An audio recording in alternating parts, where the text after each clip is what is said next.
مسلمان بزدل ہو سکتا ہے، ڈرپوک؟ آپ نے کہا ہو سکتا ہے. کہ یا رسول اللہ مسلمان بخیل ہو سکتا ہے، بخیل کنجوس؟ آپ نے کہا ہو سکتا ہے. کہ یا رسول اللہ مسلمان جھوٹ بول سکتا ہے؟ آپ نے کہا جھوٹ نہیں بول سکتا. آپ نے فرمایا میں اپنے امت میں ہر عیب کی توقع رکھتا ہوں کہ میرا امتی ہر گناہ کر سکتا ہے لیکن دو کام نہیں کر سکے گا اگر وہ میرا امتی ہے. ایک جھوٹ کبھی نہیں بولے گا، ایک دھوکہ کبھی نہیں دے گا. اور یہ دونوں کام ہمارے پورے عروج پر ہیں. تو مسلمان دھوکہ نہیں دیتا کسی کو، مسلمان جھوٹ نہیں بولتا. تو اللہ کے نبی نے یہ نہیں فرمایا جو نماز نہیں پڑھتا وہ میرے سے، وہ مجھ سے نہیں ہے، میری امت میں سے نہیں. جو روزہ نہیں رکھتا میری امت میں سے نہیں ہے. زکوٰۃ نہیں دیتا میری امت میں سے. یہ نہیں کہا. آپ نے کہا من غش فلیس منا، جس نے کسی کو دھوکہ دیا وہ میری امت میں سے نہیں، میری امت سے خارج. تو آپ کی تجارت پاناما میں ایسی تجارت ہو کہ وہ اسلام کا بولتا ثبوت بن جائے. آپ کی جاب ہے تو ایسی ہو کہ اسلام کی پورا انڈونیشیا جو مسلمان ہوا ہے، مسلمان تاجروں کی تجارت سے مسلمان ہو. ملائیشیا، انڈونیشیا، فلپائن، ان علاقوں میں جتنا اسلام پھیلا ہے یہ تاجروں کی محنت سے پھیلا ہے. کہاں کے تاجر؟ یمن کے عرب تاجر. ان کے عالی اخلاق، ان کا سچا بول، ان کا صحیح ترازو، اس نے لوگوں کے قلوب کو پھیر دیا کہ یہ پیسے کا غلام نہیں ہے. تو ہماری تجارت اس لیے نہیں کہ ہم پیسہ بنائیں، ہماری تجارت اس لیے کہ ہم تجارت میں اللہ کے احکام زندہ کریں، جس میں سب سے بڑا حکم سچ بولنا ہے اور دھوکے سے بچنا ہے اور غلط کاروبار سے، غلط کام سے بچنا ہے. صرف ہم پیسہ نہیں کماتے، ہم اللہ کا امر دیکھتے ہیں کہ اگر میرے اللہ کے حکم کے مطابق ہے تو ٹھیک، اگر اس کے مطابق ہم چھوڑ دیں. تو بھائیو اپنی پہچان کرواؤ سچائی کے ساتھ، دیانت کے ساتھ، دھوکے سے بچتے ہوئے. ایک تاجر مجھے بڑے فخر سے بتا رہا، فیصل آباد کی بات، کہ جی میں صبح صبح قرآن پڑھ رہا تھا دکان پہ بیٹھا ہوا، کپڑے کا تاجر. تو ایک گاہک آ گیا، کہا جی آپ قرآن پڑھ رہے ہو، بھلے آدمی لگتے ہو، تو میں نے بیٹی کے جہیز کے لیے کپڑا خریدنا ہے. تو میں نے کہا آپ سے خرید لیتا ہوں. تو وہ پھر ہنس کے کہنا جی میں نے 16 روپے میٹر والا کپڑا 48 روپے میٹر میں بیچ دیا. میں نے کہا واہ بھائی واہ، قرآن کی قیمت بڑی تھوڑی لگائی تھا.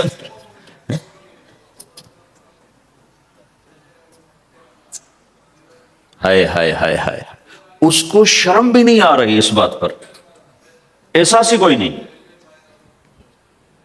کہ اس نے قرآن پڑھتے دیکھ کر اعتماد کیا اور اس نے قرآن سے ہی اس کو دھوکہ دیا. تو پورے بازار میں 16 روپے گز ہے وہ کپڑا، وہ 48 روپے اس کو بیچ رہا ہے. اگر اپنے نبی کی بات سنو، آپ نے کہا سچا تاجر قیامت کے دن نبیوں کے ساتھ کھڑا کیا جائے گا. کیوں؟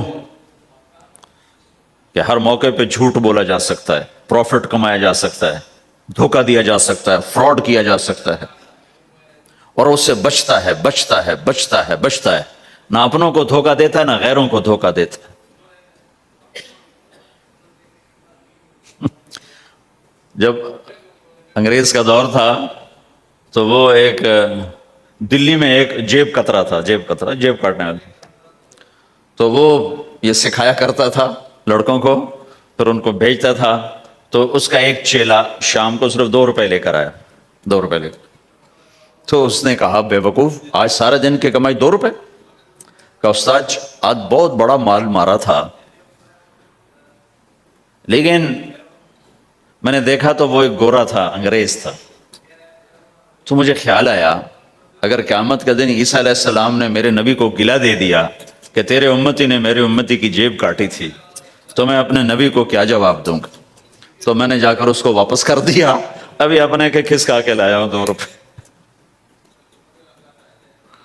تو پچھلے زمانے کے تو چور بھی ایسے خوددار ہوتے تھے، اب تو نمازی ایسے غیرت کہاں پھینک کے آ گئے ہیں. ماتھے پہ محراب ہوتا ہے اور دھوکے میں سب سے اول ہوتا ہے.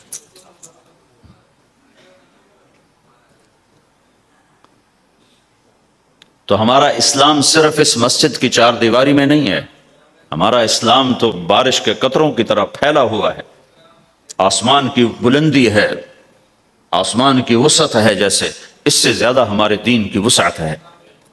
تو آپ کسی دفتر میں ہو یا اپنے کاروبار میں ہو تو اس میں بھی اللہ کے نبی نے آپ کو طریقہ بتایا ہے۔ تو بازار کے اخلاق ہیں مسکرانا نہیں، بازار کے اخلاق ہیں سچ بولنا، صحیح دینا، صحیح تولنا، صحیح سودے کا عیب بتانا۔ عبد الرحمن بن عوف رضی اللہ تعالیٰ عنہ کے بارے میں، وہ پہلے 10 صحابہ میں آتے ہیں، پہلے 10 صحابہ۔ آپ نے کہا ابو بکر جنتی، عمر جنتی، عثمان جنتی، علی جنتی، طلحہ جنتی، زبیر جنتی، سعد جنتی، عبد الرحمن جنتی، ابو عبیدہ جنتی، سعید بن زید جنتی، اس میں ایک عبد الرحمن۔ جب ان کا انتقال ہوا تو انہوں نے 3 ارب 10 کروڑ 20 لاکھ دینار چھوڑے ترکہ۔ ہمیں تو بڑا بیوقوف بنایا گیا ہے، کاغذ کو کرنسی بنا کے دے دیا۔ کاغذ، کرنسی تو سونا ہوتا ہے جی، کرنسی تو سونے اور چاندی کو کہتے ہیں، کاغذ کے ٹکڑے کو تو کرنسی نہیں کہتے۔ اور اب کرنسی بھی لے کر وہ کارڈ پکڑا دیے، جیب بھی خالی، اب کرنسی بھی، کاغذ بھی کوئی نہیں، خالی کارڈ۔ اس کو کیا کہتے ہیں کارڈ کو؟ Credit card, credit card. وہ ساری دنیا کو بیوقوف بنائے ہوئے، یا تو کاغذ پکڑائے ہوئے ہیں یا کارڈ پکڑا، کاغذ بھی اب واپس لے لیا، اب کارڈ پکڑا دیا۔ اور عبد الرحمن بن عوف نے جو پیسے چھوڑے وہ کاغذ نہیں تھے، کاغذ کی کیا حیثیت، پاکستان میں روز چھپ رہے ہیں، کاغذ کی کیا حیثیت؟ 3 ارب 10 کروڑ 20 لاکھ دینار سونے کے، اور ایک سکہ دینار اس وقت 4.5 ماشے کا ہوتا تھا۔ اب اس کو ملٹیپلائی کرو اور پورا پاناما خرید لیں اس پیسوں سے۔ اور وہ ٹاپ لسٹ کے 10 ٹاپ 10 صحابہ میں سے ایک۔ وہ فرماتے تھے میری تجارت کا یہ اصول رہا کہ میں نے کبھی ادھار نہیں خریدا، نہ کبھی ادھار بیچا، نہ کبھی ادھار خریدا۔ جو خریدے بھی ادھار اور بیچے بھی ادھار، اسے نیند کہاں آئے گی؟ دینے والے دیتے نہیں، لینے والے سر پہ کھڑے ہوتے۔ انہیں نہ بیوی اچھی لگتی نہ بچے اچھے لگتے، وہ گھر میں بیٹھ کے بھی گھر میں نہیں ہوتے۔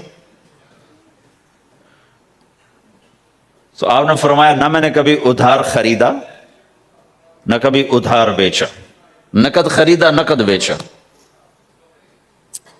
دوسرا میرا اصول یہ رہا کہ میں نے کبھی سٹاک نہیں کیا، جب مجھے پروفٹ ملا میں نے فوراً بیچ دیا، انتظار نہیں کیا 1 ہفتے بعد بیچوں گا ریٹ بڑھ جائے گا، جس دن مجھے پروفٹ ملا 1 پیسہ بھی ملا تو میں نے فوراً بیچ دیا۔ تیسرا اصول یہ تھا کہ میرے سودے میں کوئی کمی یا عیب ہوتا تو میں اسے چھپاتا نہیں تھا، ظاہر کرتا تھا، اس میں یہ کمی ہے بھائی، لینا ہے تو لے لو، نہیں لینا تو چھوڑ دو۔ ہماری تو تجارت بھی جنت کا راستہ ہے۔ مدینے کے لوگ ذمہ دارا کرتے تھے، مکہ کے لوگ تجارت کرتے تھے، ان کی زراعت اور تجارت دین کے پھیلنے کا ذریعہ بن گئے۔ عبد الرحمن بن عوف رضی اللہ عنہ کا مال اللہ کے دین کے کام آیا، عثمان رضی اللہ عنہ کا مال اللہ کے دین کے کام آیا۔ جنگ تبوک میں 10,000 آدمیوں کا سامان حضرت عثمان اکیلے نے دیا۔ 30,000 کا لشکر تھا تو 1/3 10,000 کا سارا سامان عثمان رضی اللہ عنہ نے اپنے گھر سے دیا۔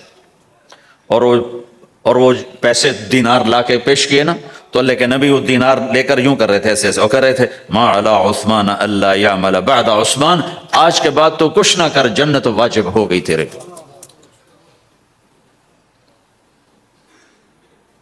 تو بھائیو، ہمارا دین صرف ہمیں عبادت نہیں بتاتا، بازار کی زندگی بتاتا ہے کہ مسلمان بازار میں کیسے ہوتا ہے۔ کسی کے ہاں ملازم ہے تو اس کی نوکری کیسی ہوتی ہے، اس کی دیانت کیسی ہوتی ہے، اس کا بول کیسا ہوتا ہے۔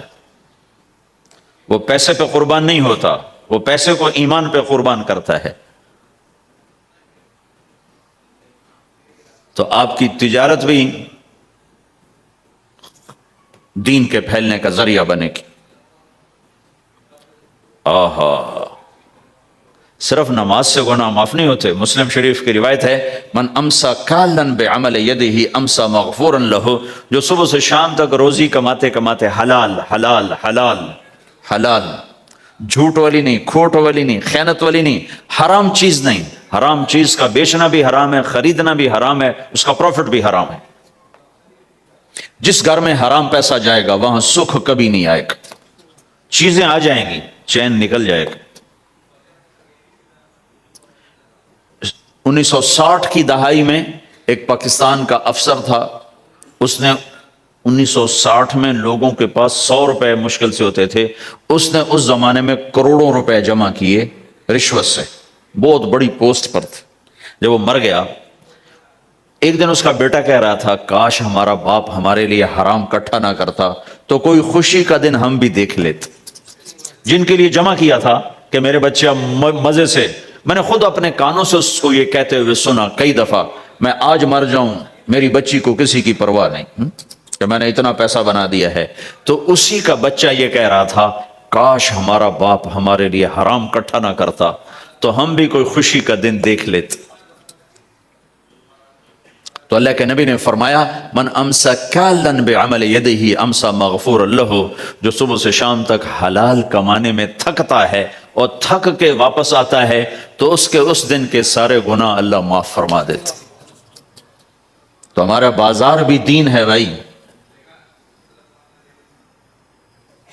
پھر ہمارا گھر بھی دین ہے، گھر کی زندگی دین ہے۔ میرے نبی نے گھر کی زندگی سمجھائی۔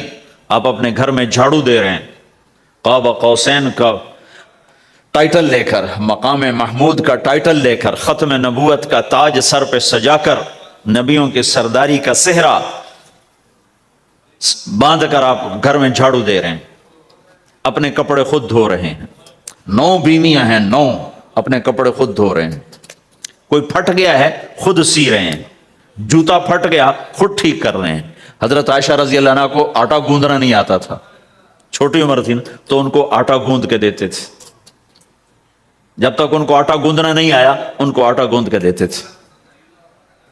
ہمیں تو گھر کی زندگی بھی سمجھائی گئی ہے، اور ہمیں بتایا گیا کہ تو اگر اپنی بیوی کے منہ میں لقمہ ڈالتا ہے تو یہ بھی تیرے لیے صدقہ ہے۔ سب سے بہترین صدقہ وہ ہے جو تم اپنے بچوں پر خرچ کرو۔ پھر دنیا دکھوں کا گھر ہے تو میں قربان جاؤں اپنے نبی پر، آگے آنے والے سارے زمانوں کو دیکھ کر بیان فرما گئے، بتا گئے، اور انہوں نے فرمایا، مجھے بتاؤ جہاد میں خرچ کرنے سے بھی بہتر خرچ کون سا ہے؟ جہاد میں خرچ کرنا تو سب سے بہتر شمار ہوتا ہے۔ آپ نے کہا مجھے بتاؤ جہاد میں خرچ کرنے سے بھی بہتر کون سا خرچ ہے؟ تو صحابہ نے کہا جی ہم تو نہیں جانتے، ہم تو اسی کو سب سے بہتر جانتے ہیں۔ ہم نے کہا نہیں، اولاد کا ماں باپ پہ خرچ کرنا جہاد میں خرچ کرنے سے بھی بہتر ہے۔ یہ کیوں فرمایا؟ کہ آگے نظر آ رہا تھا کہ اولاد نافرمان نکلے گی، لاکھوں بچوں میں سے کوئی اگر اللہ چاہے تو اس کے یہ کہنے پر وہ پلاٹ مسجد کے نام ہو گیا، واپس نہیں لے سکتا۔ کہ جی مفتی صاحب ٹھیک ہے، کیوں کہ اگر اللہ چاہے، اگر اللہ چاہے، اور اللہ تو چاہتا ہے کہ تم اس کے نام پر دو، من ذا الذی یقرض اللہ قرضا حسنا۔ ٹھیک ہو گیا؟ یہ بات سمجھ میں آ گئی؟ اب ایک آدمی یوں کہتا ہے انشاءاللہ میری بیوی کو 3 طلاق، اگر اللہ چاہے تو میری بیوی کو 3 طلاق، تو علماء فرماتے ہیں یہ طلاق نہیں ہوگی۔ کیوں نہیں ہوگی؟ اس لیے کہ اس نے کہا ہے اگر اللہ چاہے تو میری بیوی کو 3 طلاق، اور اللہ چاہتا ہی نہیں کوئی اپنی بیوی کو طلاق دے، لہذا یہ طلاق نہیں ہوگی۔ ہزاروں دفعہ کہہ دے انشاءاللہ ساتھ لگا ہوا ہو، نہیں ہوگی،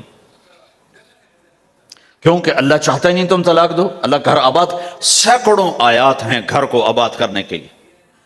فَإِنْ خِفْتُمْ شِقَاقَ بَيْنِهِمَا، اگر میاں بیوی میں ہوگی کھٹپٹ تو بڑھاؤ نہیں۔ کیا مصیبت ہے کہ کچھ ادھر سے بڑھانا لگ جاتے ہیں، کچھ ادھر سے بڑھانا شروع کر دیتے ہیں۔ فَبَعْثُوا حَكَمًا مِّنْ أَهْلِهِ وَحَكَمًا مِّنْ أَهْلِهَا، تو طلاق دینے میں جلدی نہ کرو، جلدی نہ کرو۔ صلح صفائی کے لیے ایک آدمی بچی کی طرف سے آئے، ایک آدمی بچے کی طرف سے آئے، اور دونوں میں صلح صفائی کی کوشش کرو۔ یا ایھا النبی اذا طلقتم النساء، اے میرے نبی جب تم طلاق دینا چاہو تو یا ایھا النبی یہاں یہ اس لیے آیا ہے کہ اللہ تعالیٰ کہہ رہا ہے اے ایمان والو میں یہ نبی اپنا سفارشی بنا کے تمہارے سامنے پیش کرتا ہوں، طلاق نہ دیا کرو، نہ دیا کرو۔ یہ ہے یا ایھا النبی سے ایک دم ایمان والوں کی طرف منتقل ہونے کا فلسفہ کہ دیکھو میں اپنا نبی تمہارے لیے سفارشی بناتا ہوں کہ طلاق نہ دیا کرو۔ اگر دینی پڑ جائے چونکہ جائز ہے، نہیں نباہ ہو رہا، پھر زبردستی بھی نہیں کرنی چاہیے۔ اگر کوئی جائز وجہ ہے تو طلاق ہوئی ہے، پھر اسے دشمنی کا سبب نہیں بنانا چاہیے۔ اگر صحیح مناسب ہوئی ہے، اللہ کے نبی نے خود 2 خواتین کو طلاق دی، نکاح تو کیا، رخصتی نہیں ہوئی، طلاق دے دی۔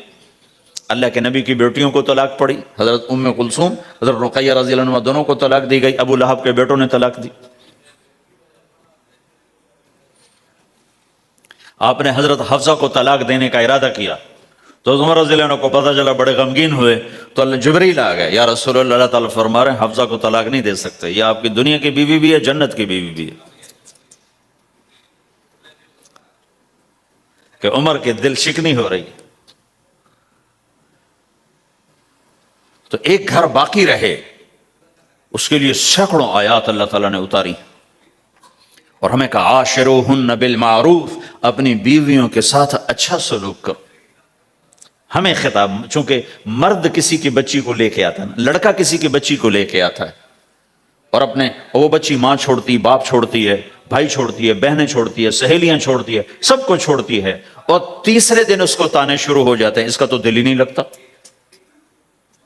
اور پہلے دن اپنی بیوی کو نصیحت دی جا رہے تھے، میری ماں کی خدمت کرنی ہے، میری کرنا کر، میری ماں کی کرنی ہے، میرے ابا کی کرنی، میری بہنوں کی کرنی، کسی کے سامنے تم نے بولنا نہیں، کسی کے سامنے اف نہیں کرنا، بے وقوف، اس سے محبت تو جتا، پھر اس کے بعد جو کچھ کہے گا وہ کرے، پہلے دن ہی حکم۔ نہ تعلق بنا ہے، نہ محبت پیدا ہوئی ہے، اور نہ ابھی جوڑ بیٹھا ہے، اور پہلے دن حکم سنانے شروع کر دی۔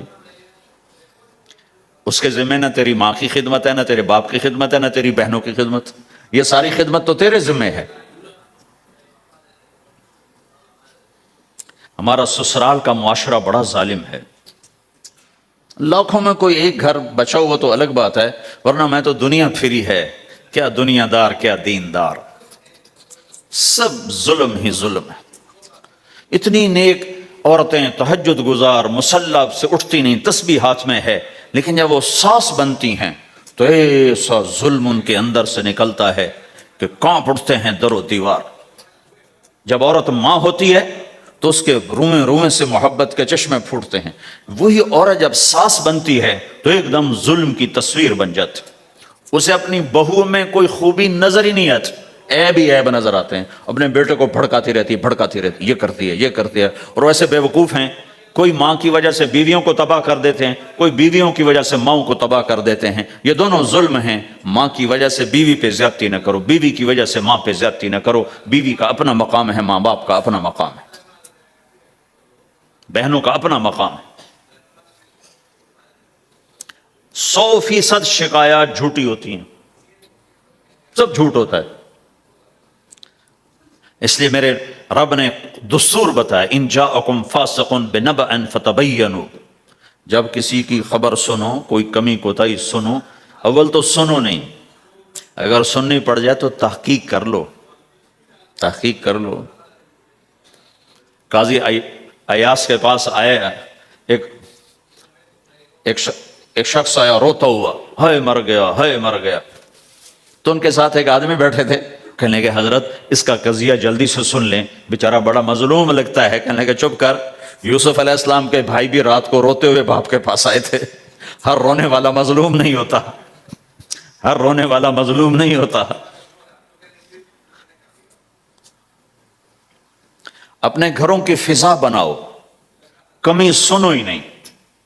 تمہاری بیوی ماں کی کمی بتانے لگے، کہنا مجھے نہ بتا، تیری بڑی مہربانی۔ تمہاری ماں تمہاری بیوی کی کمی بتانے لگے، کہ اماں مجھے نہ بتا، تیری بڑی مہربانی۔ گھر کی فضا ایسی بناؤ کہ کسی کی کمی کا تذکرہ نہ ہو، تو اللہ کی قسم تمہارا گھر جنت کا نمونہ بن جائے گا۔ یہ معاشرت کا دین بتا رہا ہوں، معاشرت کا دین۔ اپنی بیوی کی خوبیوں کی تعریف کرو، کمیوں پہ پردہ ڈالو۔ بیویوں کے ذمہ ہے خامد کی خوبیوں کی تعریف کریں. انسان حوصلہ افزائی کا محتاج ہوتا ہے.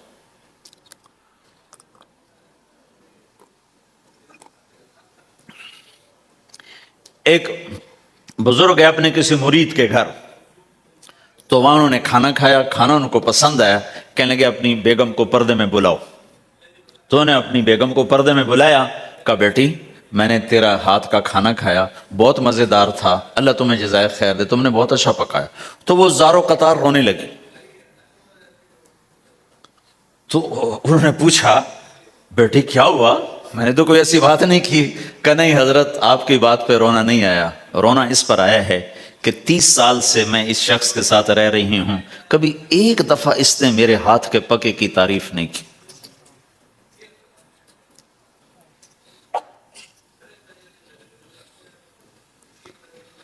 آپ گھر میں تشریف لائے، آپ نے پوچھا کوئی کھانے کو کچھ ہے؟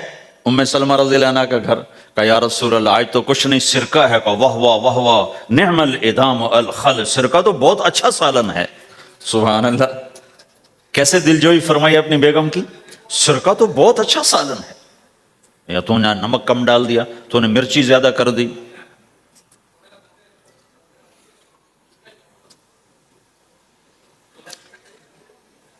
ہم رائمنڈ میں پڑھتے تھے نا، تو پکانا ہمارے ذمے ہوتا تھا، تو ہمیں پتا کہ پکاتے ہوئے کیا گزرتی.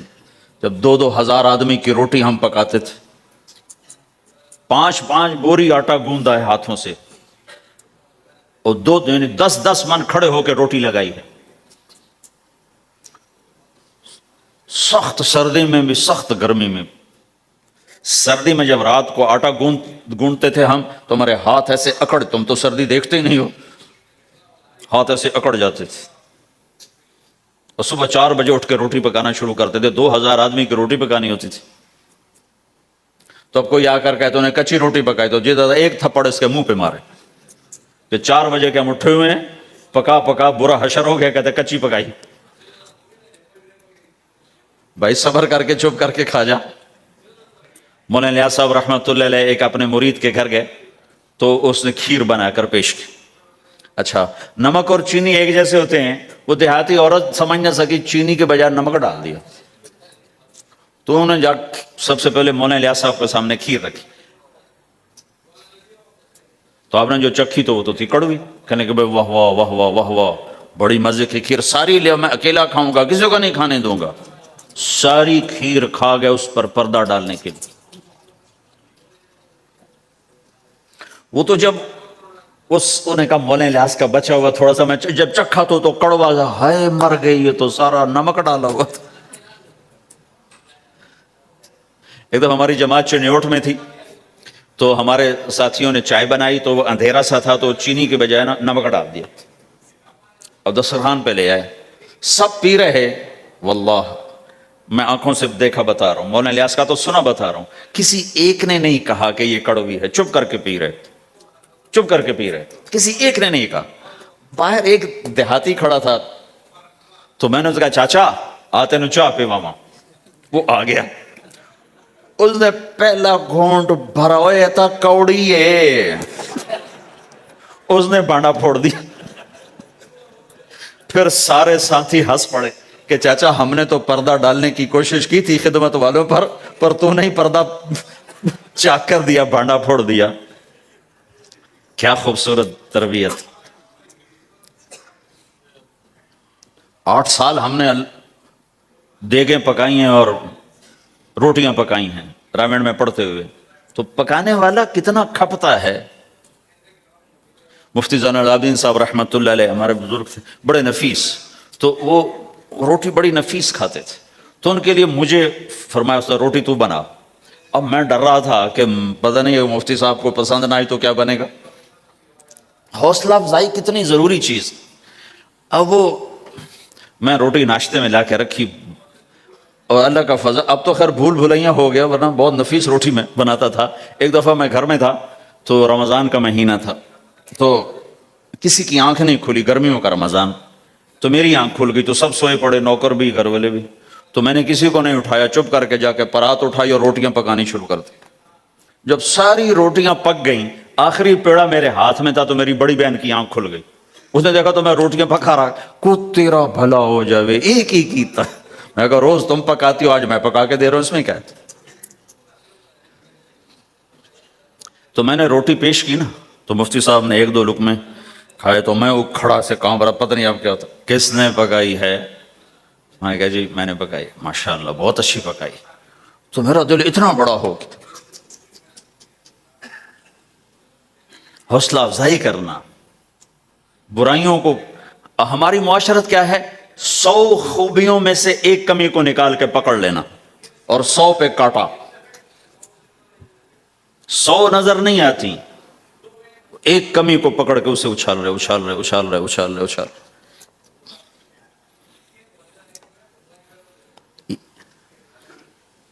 یہ گھر کا دین ہے، گھر کا دین ہے، یہ گھر کی معاشرت ہے کہ ایک دوسرے کی حوصلہ افزائی ہو، اس سے دل بڑھتا ہے، دل بڑا ہوتا ہے۔ حضرت عائشہ رضی اللہ عنہ چھوٹی عمر کی ہیں، تو اب جہاد سے واپس آ رہے ہیں، جہاد سے، تو آپ نے صحابہ سے کہا آگے چلے جاؤ، سارے سب آگے چلے گئے اور نظروں سے غائب ہو گئے۔ تو اب خود اللہ کے نبی کہہ رہے ہیں عائشہ میرے ساتھ دوڑ لگاؤ گی؟ دوڑ لگائیں؟ تو حضرت عائشہ نے کہا لگاؤں گی۔ سبحان اللہ، سارے عالم کا ہادی تمہیں گھر کی زندگی بتا رہا ہے کہ گھر میں زندگی کیسی ہوتی۔ یہ مولوی صاحب چاہتے ہیں فتوے سے گھر چلاؤں، فتوے سے تھوڑا ہی چلتا ہے، وہ تو محبت سے چلتا ہے۔ تو فرمانا کہ ہم نے دوڑ لگائی تو میں آگے نکل گئی، اللہ کے نبی پیچھے رہ گئے۔ پھر کچھ عرصہ گزرا تو آپ ایک جہاز سے واپس آ رہے تھے، آپ نے صحابہ سے کہا تم سب آگے چلے جاؤ، سب آگے چلے گئے، نظروں سے اوجھل ہو گئے، غائب ہو گئے۔ تو پھر آپ نے کہا عائشہ دوڑ لگاؤ گی؟ کہا جی لگاؤں گی۔ پھر ہم نے دوڑ لگائی تو فرمانے لگے ان دنوں میں ذرا موٹی ہو گئی تھی، تو اللہ کے نبی مجھ سے آگے نکل گئے، تو آپ نے کہا هذه بتلك، کہ اب تیرا میرا حساب برابر ہو گیا، پہلے تو جیت گئی تھی، آج میں جیت گیا۔ حضرت عائشہ رضی اللہ تعالیٰ عنہ کو لقمے بنا کے کھلاتے تھے، بڑی بڑی بوٹیاں کھانے کا رواج تھا عربوں میں، بڑی بڑی بوٹیاں بناتے تھے، چھوٹی چھوٹی بوٹی نہیں ہوتی تھی۔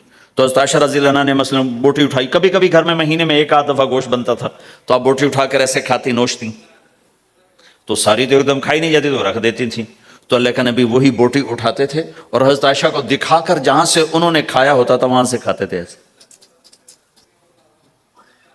پھر عائشہ رضی اللہ عنہ پانی کا پیالہ اٹھاتی اور پیتی، وہ پہلے بھی بڑے ہوتے تھے، ایسے چھوٹے گلاس نہیں ہوتے تھے، تو وہ پیتی، تو جب رکھ دیتی تو اللہ کا نبی پیالہ اٹھاتے، جہاں اما عائشہ کے ہونٹ لگے ہوتے تھے وہاں ہونٹ لگا کے پانی دکھا کے یہ کرتے تھے۔ یہ بتا رہے ہیں اظہار محبت رشتوں میں بہت ضروری ہے،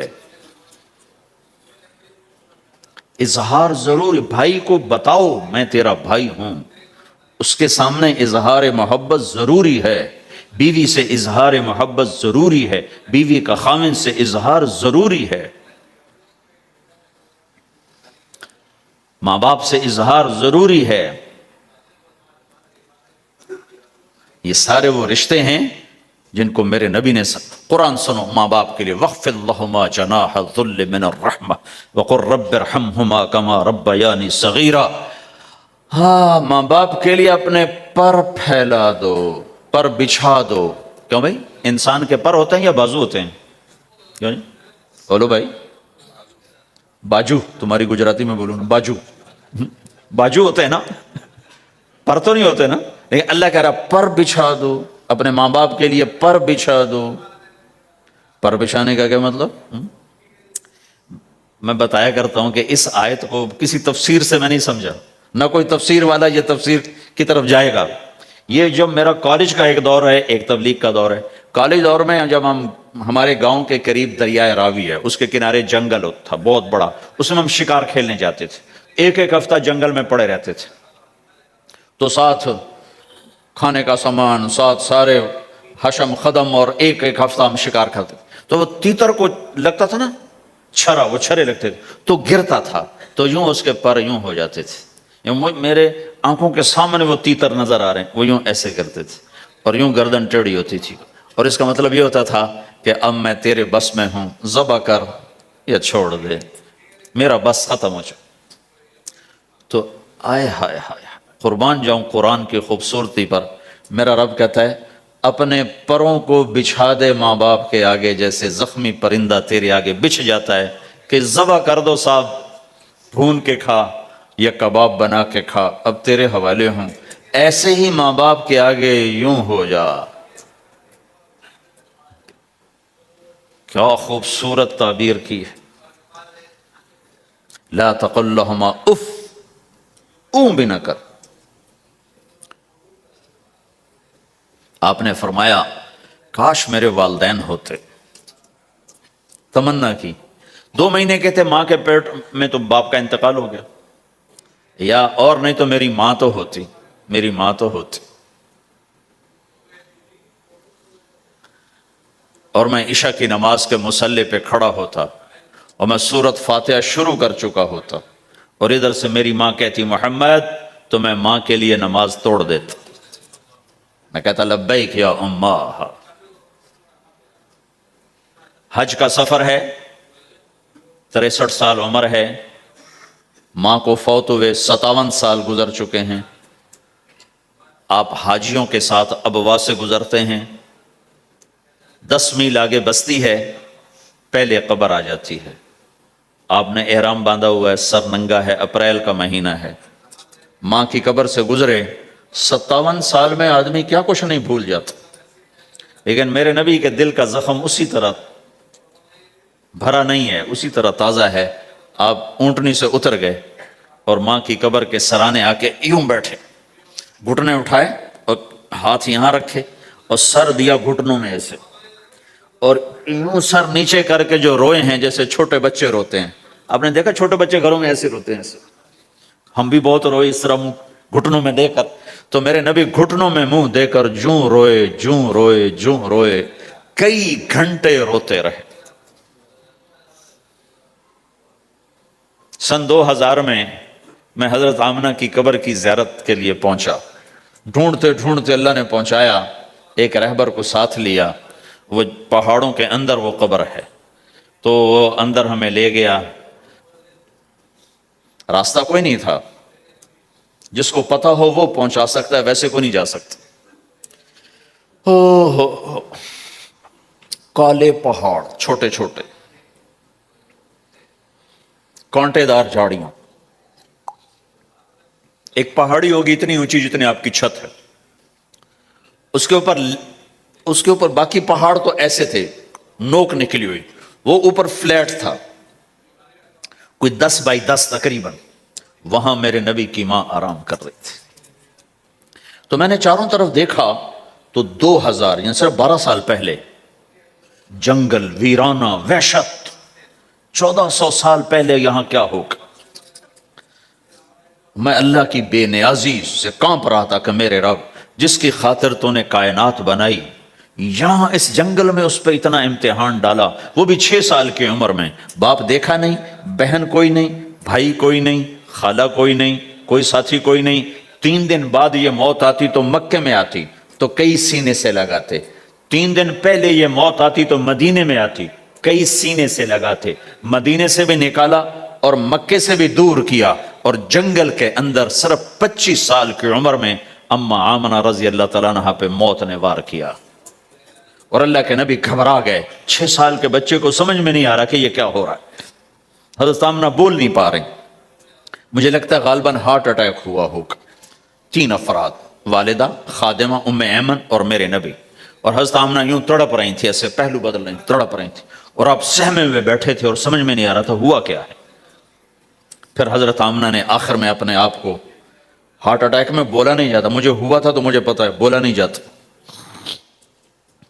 آخر بجھتی شمع بھڑکی کا بیٹا، ہر زندہ نے مرنا ہے، ہر جوانی نے ڈھلنا ہے، لگتا ہے میرے جانے کا وقت آ چکا ہے، ولد تو طہرن، تو ایسا پاک ہے کہ تیرے ذریعے سے سارا عالم پاک ہوگا۔ اور شمع بجھی اور چھوٹا سا معصوم بچہ ماں کے سینے پر سر رکھ کے جو رویا ہے، کاش تم اس جگہ پہ ہوتے، اس خوبصورت ملک میں، تم ابوا کو کیسے جانو، اور میں تمہیں کیسے بتاؤں، میں ہزاروں دفعہ یہ قصہ سنا چکا ہوں، مجھے ہر دفعہ رونا آتا ہے کہ میں وہاں اپنے آپ کو محسوس کرتا ہوں کہ ہائے، یہاں اس جگہ اتنا بڑا امتحان، اور صرف 6 برس کا۔ کون وہاں قبر بنانے آیا؟ کوئی گزرے ہوں گے، ویسے تو کسی کے بس میں نہیں وہاں قبر بنانا۔ جب پہاڑ سے نیچے اترے تو ہمارے نبی پھر بھاگے۔ جب ام ایمن اوپر پہنچی ہیں تو کیا منظر تھا کہ ابوا کے پہاڑ بھی روئے اور زمین آسمان بھی روئے، اور ہر پتھر رویا کہ 6 سال کا معصوم بچہ 2 جہان کا سردار ہے، جنت کا چابی بردار ہے، اللہ کا جھنڈا ان کے ہاتھ میں ہوگا، شفاعت ان کی کہ طفیل حساب ہوگا، ان کی شفاعت کے ساتھ پل پار ہوگا، ان کے صدقے جنت کا دروازہ کھلے گا، ان کے صدقے جنت میں داخلہ ہوگا، ان کے صدقے گناہوں کی معافی ہوگی۔ اور اتنی بڑی ہستی والضحیٰ واللیل اذا سجا کا ٹائٹل لینے والا، وما ارسلناک الا کافۃ للناس بشیرا ونذیرا کا ٹائٹل لینے والا، 6 سال کا بچہ، مجھے دیکھو ماں کی قبر سے، ماں کی قبر کو سینے سے لگایا ہوا تھا اور اس کے اوپر لیٹے ہوئے تھے۔ جب حضرت ام ایمن پہنچی ہیں تو اللہ کے نبی کیا کہہ رہے تھے؟ اے میری ماں، تمہیں تو پتا ہے نا تیرے سوا میرا کوئی نہیں تھا، تو مجھے چھوڑ کے کہاں چلی گئی؟ تیرے بغیر کہاں جاؤں گا؟ میرا کون ہے اب تیرے سوا؟ ام ایمن نے اٹھایا کہ مجھے چھوڑ دو، میں کہیں نہیں جاؤں گا، میں اپنی ماں کے سوا کہیں نہیں جاؤں گا۔ کھینچ کے اٹھایا، نیچے لائیں، اونٹنی پہ بٹھایا، 3 راتیں مسلسل روتے روتے یہ سفر ہوا۔ ہائے ہائے، کوئی آنسوں کو، آگے کوئی خالہ نہیں بیٹھی، باپ بھی نہیں بیٹھا ہوا، بھائی بھی کوئی نہیں، بہن بھی کوئی نہیں ہے، کوئی نہیں جس کے گود میں سر رکھ کے اب یہ بچہ سوئے گا۔ تنہائیوں کے ساتھ اب بسیرا ہے۔ تو میرے نبی کا کھانا پینا چھوٹ گیا، کچھ نہیں کھاتے تھے سارا دن، زمزم کے پانی کے چند گھونٹ پیتے تھے اور تنہا بیٹھے رہتے تھے۔ تو اس پر آپ نے یہ کہا کاش میری ماں ہوتی تو میں ایسی خدمت کرتا کہ اس کے پیچھے نماز بھی توڑ دیتا۔ تو ماں باپ کا ایک مقام ہے جو دین بتاتا ہے بھائی، صرف پیسہ ہی بنانا سب کچھ نہیں ہے، اور بھی دکھ ہیں زمانے میں محبت کے سوا، راحتیں اور بھی ہیں وصل کی راحت کے سوا۔ ماں باپ کا ایک مقام ہے، ان کو مقام دو، لیکن ماں کی وجہ سے بیوی پہ ظلم نہ کرو، بیوی کے عشق میں ماں پہ زیادتی نہ کرو۔ یہ گھر کی معاشرت ہے، یہ گھر کی زندگی ہے۔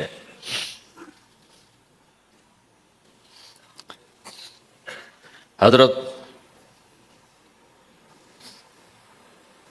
نعمان بن حارثہ بن نعمان 2 صحابہ کے بارے میں آتا ہے کہ جیسی انہوں نے ماں کی خدمت کی اور کسی نے نہیں کی، ایک حضرت عثمان، ایک حارثہ بن نعمان۔ حارثہ بن نعمان کے بارے میں تو آپ نے کہا میں جنت میں گیا تو میں نے قرآن کی تلاوت سنی، تو میں نے کہا یہ کون تلاوت کر رہا ہے؟ کہا جی حارثہ۔ کہا حارثہ تو مدینے بیٹھا ہے، یہاں تلاوت کیسے؟ تمہیں سنانے کے لیے کتنا بڑا سپیکر لگا ہوا ہے، اس 7ویں آسمان پر جنت ہے۔ تو کہا فرشتوں نے کہ جی ماں کی ایسی خدمت کی ہے، جب قرآن پڑھتے ہیں اللہ ساری جنت کو سناتا ہے۔ تو جن کے والدین یہاں ساتھ ہیں وہ انہیں غنیمت جانو، ان کی خدمت کرو۔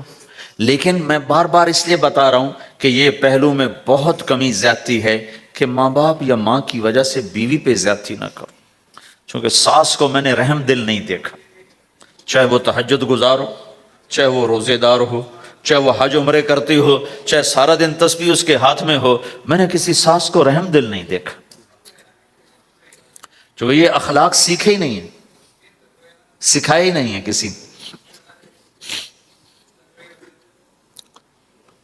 ایک دوسرے کی حوصلہ افزائی کرو، کمیوں پر پردے ڈالو۔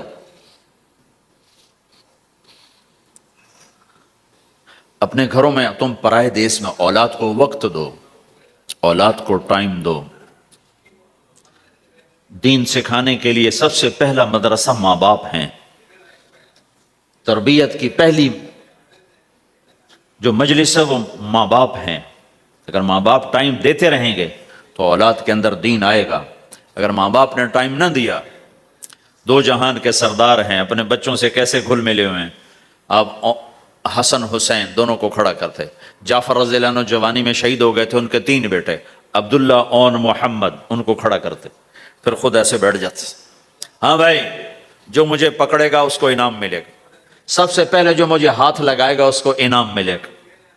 تو 5 بچے دوڑ لگاتے، کوئی سر پہ چڑھتا، کوئی گود میں، کوئی کمر پہ، ہر کوئی کہتا میں نے پہلے ہاتھ لگایا، میں نے پہلے ہاتھ لگایا ہے. یہ 2 جہان کے سردار اپنے بچوں کے ساتھ تمہیں زندگی سکھا رہے ہیں. فرض نماز، نفل نہیں بھائی، فرض با جماعت نماز ہو رہی. اور حضرت زینب کی بیٹی امامہ کو یہاں بٹھایا ہوا فرض نماز میں. اور نبی کی نماز میں تو کوئی فرق نہیں پڑتا، ہماری نماز تو ٹوٹ جائے گی، نبی کی نماز میں تو کوئی فرق نہیں پڑتا. پھر جب آپ رکوع میں جاتے تو ان کو بٹھا دیتے، سجدہ کر کے اٹھنے لگے پھر اٹھا کے یہاں بٹھا کے پھر نماز شروع کر دیتے. ذرا تمہیں سکھانے کے لیے ہے. آپ سجدے میں گئے، فرض، تو حسن رضی اللہ عنہ کمرے سے نکلے اور دوڑتے ہوا کہ اللہ کے نبی کی کمر پہ چڑھ گئے. تو آپ نے سجدہ لمبا کر دیا. جب لمبا زیادہ ہو گیا تو صحابہ ڈر گئے، یہ کیا ہو گیا؟ تو پہلی صف والوں نے ذرا یوں اٹھا کے سر اٹھا کے دیکھ چکر کیا ہے، تو دیکھا تو حسن کمر پہ چڑھے ہوئے. تو جو قریب میں ایک آدمی تھا اس نے سجدے میں ہی ہاتھ آگے کیا ان کو پکڑ کے نیچے اتارنے کے لیے. تو اللہ کے نبی کی یہاں سے نظر پڑی کہ ایک ہاتھ آگے آ رہا ہے، تو آپ نے یوں اشارہ کیا، چھوڑ دو کچھ نہ کہو. تو جب تک حسن نہیں اترے کمر سے آپ نے سجدے سے سر نہیں اٹھایا. میرے نبی نے کہا اکرموا اولادکم، اپنی اولاد کو عزت دو ورنہ یہ باغی ہو جائیں گے. اور یہاں تو ویسے ہی ماں باپ کو پتہ نہیں کسی کو ماں باپ کسے کہتے ہیں، بہن بھائی کی یہاں رشتوں کا تو کسی کو پتہ کوئی نہیں کہ رشتے کی قدر کیا ہے. بھائی آپس میں دنیا پہ نہ لڑو، چھوڑ دو، لڑو نہیں کہ بھائی لے جا. کسی کا حق کسی نے کھا لیا ہے تو ضائع نہیں ہوگا، ملے گا واپس. صرف یہیں تو پاناما تو زندگی نہیں، آگے بھی تو آ رہی. میرے نبی نے ایک عجب اصول بتایا. آپ نے مدینے والوں سے فرمایا میرے باتوں میں تمہارا حق نہیں ملے گا تم کیا کرو گے؟ انہوں نے کہا جی ہم تلوار اٹھائیں گے، اپنا حق وصول کریں. تو آپ نے فرمایا میں تمہیں اس سے بہتر بات بتاؤں، اس سے بہتر بتاؤں؟ کہا جی کیا؟ کہا تم حق چھوڑ دینا، اس کے لیے لڑنا نہیں. ہم مانگو نہیں ملتا، لڑنا نہیں، چھوڑ دینا، لڑائی سے بچنا، چھوڑ دینا. اور قیامت کے دن حوض کوثر پہ مجھ سے آ کے ملاقات کر لینا، میں اللہ سے سارے پورے کروا کے دے دوں. جب تمہارا وکیل ہو محمد مصطفیٰ جی صلی اللہ علیہ وسلم اور جج ہو اللہ، تو کیسا فیصلہ آئے گا؟ یہاں تم کتنا کو لے لو گے ڈالر میں، پلاٹ میں کتنا لے لو گے؟ ہاں لو، اپنا حق نہ چھوڑو. لیکن اگر لڑائی ہو رہی ہے تو پھر چھوڑ دو، چلو لے جاؤ، میں رشتہ قربان نہیں کروں گا، چیز قربان کر دوں گا. اللہ تمہاری نسلوں کو یہاں بھی نحال کرے گا. آگے انتظار کرو، اللہ کے نبی حوض کوثر پہ تمہارے انتظار میں ہے. آ جاؤ جن کے حق مارے گئے، آ جاؤ، آج میں اللہ سے لے کر دیتا ہوں. اور آخری بات کرتا ہوں، بات ختم کرتا ہوں. ان ساری گھر کی زندگی، بازار کی زندگی، میاں بیوی کی زندگی، ماں باپ کے ساتھ، بیوی کے ساتھ، بیوی کا خامند کے ساتھ، بھائی کا بھائی کے ساتھ، بہن کا بھائی کے ساتھ، ان سارے رشتوں میں اور آپ کا آپس میں مختلف لوگ بیٹھے ہوئے ہو، آپ سب کا آپس میں یہ سب کچھ قائم ہو جائے جو میں کہنے کی کوشش کر رہا ہوں. آخری ایک بات کہتا ہوں. اللہ کے نبی نے فرمایا معاذ تمہیں سارے دین کا خلاصہ بتاؤں؟ افلا انبئک بملاک ھذا کلہ، معاذ میں تمہیں سارے دین کا خلاصہ بتاؤں؟ میں پھر کہتا ہوں معاذ میں تمہیں سارے دین کا خلاصہ بتاؤں؟ دین کا خلاصہ. انہوں نے کہا جی کیا ہے؟ یہ کب کی بات ہے؟ آپ تبوک کے سفر سے واپس آ رہے ہیں اور معاذ رضی اللہ عنہ پوچھتے ہیں یا رسول اللہ جنت میں جانے کا راستہ تو بتائیں. تو آپ فرماتے ہیں نماز قائم کر، زکوٰۃ دے، روزے رکھ.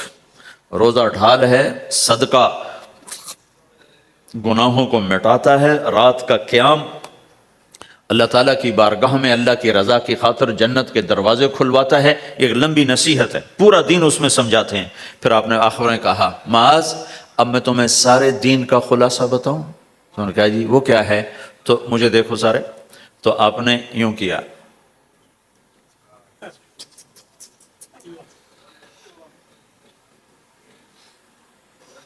دیکھ لیا سب نے، منہ سے کچھ نہیں بولے، عمل کر کے دکھایا. کس کو؟ کوئی چھوٹا بچہ سامنے کھڑا ہوا ہے. کون کھڑا ہے؟ معاذ. معاذ کون ہے؟ آپ نے کہا قیامت کا دن میری امت کے علماء کا جھنڈا معاذ کے ہاتھ میں ہوگا. اس کو یوں سمجھایا جیسے چھوٹے بچے کو سمجھاتے ہیں. معاذ زبان پہ قابو رکھنا، زبان پہ قابو رکھنا، زبان پہ قابو رکھنا تو سارا دین تیرا محفوظ. اگر زبان قابو میں ہے بیوی کی، خامند کی، ماں کی، باپ کی، بھائی کی، بہن کی، پڑوسی کی، پارٹنر کی، ساتھی کی، پورا دین محفوظ ہو جائے گا، گھر جنت بن جائے گا. زبان اگر تیز ہو گئی تو بس سارا دین برباد. دین میں بچے گا ہی کچھ نہیں اگر زبان پہ قابو نہیں. تو میرے پاس وکیلوں کا وفد آیا، ہم جماعت میں تھے مظفر آباد. تو میں نے آدھا گھنٹہ بات کی. کہا جی آپ کی بہت نصیحتیں سنی ہیں، آخر میں کوئی ایک نصیحت کر دیں. تو میں نے کہا یہ کہ نہیں یہ نہیں، کوئی اور نصیحت کر. یہ بڑا مشکل کا، ایک تو یہی ہے کہ اسے قابو میں رکھو. ایک میٹھا بول دلوں کو خرید لیتا ہے اور ایک کڑوا بول زندگی میں زہر کھول دیتا ہے. میں اور آپ کیا حیثیت رکھتے ہیں؟ میرے نبی کی خدمت میں پیش ہوئے ابو سفیان بن حارث اور عبداللہ بن ابی امیہ، ایک پھوپھی کا بیٹا ایک تایا کا بیٹا. ابو سفیان تایا کا بیٹے، عبداللہ بن ابی امیہ پھوپھی کے بیٹے. کہا ہم آئے ہیں، اندر اطلاع بھجوائی، توبہ کرنے آئے ہیں، مسلمان ہونا چاہتے ہیں. تو آپ نے فرمایا مجھے ان کے اسلام کی کوئی ضرورت نہیں ہے، میں ان کو بیعت نہیں کروں گا. انہوں نے مجھے بڑا دکھ دیا ہوا ہے. طائف والوں سے زیادہ تھا، طائف والوں نے تو پتھر مار مار لہولہان کر دیا تھا. حضرت عائشہ نے پوچھا یا رسول اللہ سب سے زیادہ آپ نے دکھ کہاں دیکھا؟ کہا طائف کی وادی میں. لیکن جب وہ پتھر مارنے والے مدینے میں آئے تو آپ نے ان کا استقبال کیا. اب ایک پھوپھی کا بیٹا ہے، ایک تایا کا بیٹا، آپ کا نہیں، میں نہیں ملوں گا. کیوں؟ کہ ایک میرے بارے میں شعر کہا کرتا تھا اور میری برائی بیان کرتا تھا اشعار میں، اور ایک عبداللہ نے، ابو سفیان میرے بارے میں شعر کہتا تھا. پتھر نہیں مارا، زبان کا غلط استعمال. اور عبداللہ بن ابی امیہ نے مجھے حرم میں کہا تھا آسمان پہ چڑھ جا، 4 فرشتے لے کر آ، ان کے ہاتھ میں پیپر ہو، اس پر اللہ کی مہر ہو اور اللہ کی طرف سے لکھا ہو کہ محمد میرا رسول ہے، تو پھر بھی میں تیری نہیں مانوں گا. تو کہا یہ بات میرے سینے پہ ہے، میں نہیں ان کو ملوں گا. کڑوی بات تو نبی کا سینہ تنگ کر دیتی. تم بیوی سے بولو گے یا بیوی خامن سے بولے گی، یا بچے سے بولو گے بچہ آپ سے بولے گا، یا ماں باپ سے بولو گے ماں باپ آپ سے بولیں گے، بھائی سے بولو گے، ساتھی سے بولو، کیا حال ہوگا؟ کیا پیچھے بچے گا؟ تو میں قربان جاؤں حضرت ام سلمہ رضی اللہ تعالیٰ عنہ پر. انہوں نے بڑا عظیم کردار ادا کیا ہے 2 موقعوں پر. اس میں سے ایک موقع یہ ہے، انہوں نے کہا یا رسول اللہ ایک آپ کی پھوپھی کا بیٹا، ایک آپ کے تایا کا بیٹا، آپ تو دشمنوں کو معاف کر دیتے ہیں، تو آپ کے اپنے ہیں، آپ معاف کر دیں ورنہ وہ ہلاک ہو جائیں گے. ام سلمہ کی سفارش پر پھر آپ نے ان دونوں کو اندر بلایا اور ان کو بیعت کیا اور ان کو کلمہ پڑھایا. زبان کا غلط بول کہاں تک اثر کرتا ہے. تو یہ میری آخری بات ہے، اپنی زبانوں پہ قابو. ہم انسان ہیں، ہو جائے گا، جب ہو جائے تو پھر معافی مانگو، معافی مانگو.